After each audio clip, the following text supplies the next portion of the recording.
भक्त की गर्दन यदि श्रद्धा से झुके तो ठीक, अगर जबरदस्ती से झुका दिया तो तुम झुकाने लायक नहीं रह जाओगे। भी ध्यान रखना कि जब आपने देखा नहीं उनको, उनसे बात नहीं हुई और आप उनके जनों से बात सुनकर उनकी तरफ चल पड़े, इस बात से हरि आपके ऋणी हो जाते हैं। भगवान इसी बात से ऋणी हो जाते हैं। बस ये बात आप हृदय में बैठा लीजिए। जैसे लोग प्रश्न करते हैं ना कि हमने भगवान को देखा नहीं, भगवान को हम कैसे, किसी की बात तो मान लो ना।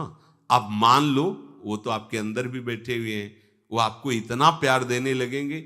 जहां कोई सहायक नहीं होगा वहां हरि आपको दिखाई देंगे। देख लेना, बिगड़ी ऐसे क्षण में बन जाती है, ऐसा लगता है गला कटा तो वो तलवार गले तक आएगी, हार बनकर सुगंधित फूल बन जाएगी, पर गले तक आने आने तक तुम्हारी निष्ठा देखी जाएगी। नहीं नहीं, बस मेरे हरि का यही विधान, वो आते आते हार बन जाएगी। वो तलवार तुम्हारा गला नहीं काट पाएगी, क्योंकि गले में हरि नाम चल रहा है।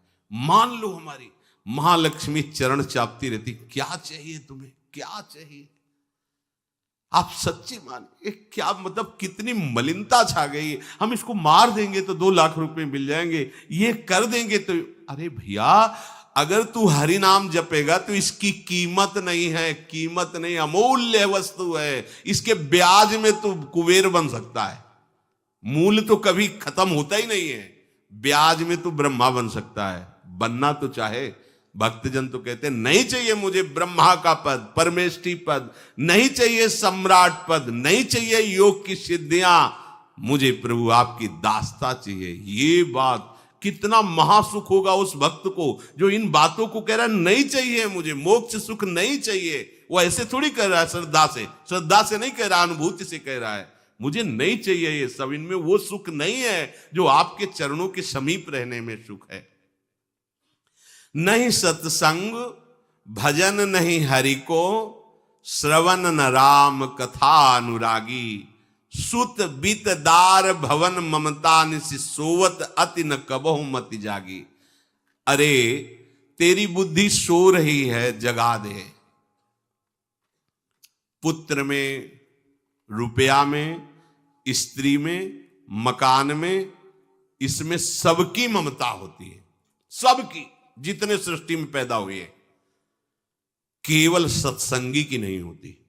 जो असली सत्संगी है उसकी ममता प्रभु के चरणों में होती है, क्योंकि वो जानता है सब रूपों में प्रभु ही है, ये सब पसारा प्रभु का ही है, इसलिए ममता उसकी प्रभु के चरण। एक अहमता ममता ये जग में है दुख जाई, ये जब श्री जी की ओर लगे तो होत परम। जाग जा, बिना जागे दुख दूर नहीं हो सकता।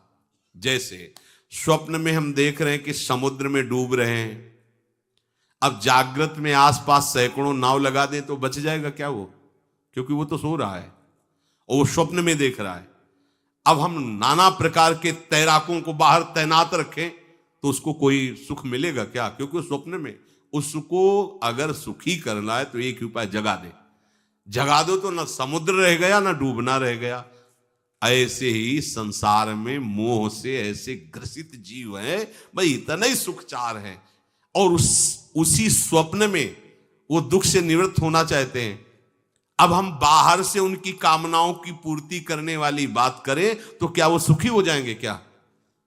इसीलिए कोई साधु जो भगवत मार्ग का पथिक है वो कभी सपोर्ट नहीं करेगा, जाओ ऐसा, वो जाओ ऐसा ही है जैसे उस स्वप्न में समुद्र में डूब रहा है, बाहर से हम जल जहाज नाव तैराक सब लगा रहे हैं, लेकिन वो नहीं सुखी होगा, क्योंकि उसके सुख का कारण तब बनेगा जब स्वप्न हटे। स्वप्न तब हटेगा जब वो जागे। जो सपने सिर काटे कोई, बिन जागे दुख दूर न होई, तो उसको जगा दो। साधुजन क्या करते हैं, जगा देते हैं उसको। जागो, कहां मोह निशा सब सो निहारा, देखे स्वपन अनेक प्रकारा, यही जग जामिन जागे जोगी।